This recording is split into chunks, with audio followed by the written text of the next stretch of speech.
جذرت ورميت قل لا أذن ذاك من الجن والإنس أو خطوكم وشتوكم ونذقتكم وقطعتوكم وفرقتوكم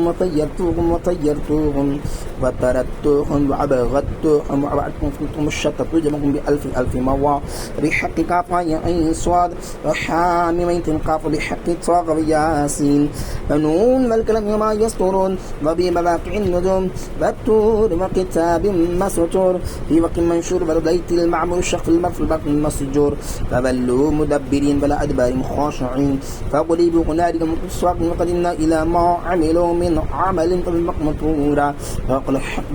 فوق الحقبة لما كانوا يعملون بألف مرة لا حول ولا قوة إلا بالله العلي العظيم وصلى الله تعالى على سيدنا محمد الطاهرين.